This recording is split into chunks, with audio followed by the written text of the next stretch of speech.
انسان کی اصل پرواز اس کے خیالات اور اس کے خواب ہیں۔ جو قومیں اپنے نوجوانوں کو حقیقت بننے کا حوصلہ رکھتی ہیں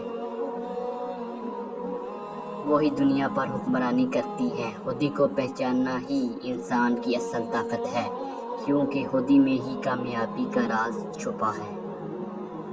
زندگی کی اصل روح جدوجہد اور مسلسل محنت میں ہے۔ اقبال کے نزدیک آرام کی خواہش انسان کو کمزور بناتی ہے، جبکہ مشکل ہی انسان کے باطن کو جلا بخشتی ہے۔ جو انسان سختی سے نہ گھبرائے وہی بلندیوں کو چھو سکتا ہے۔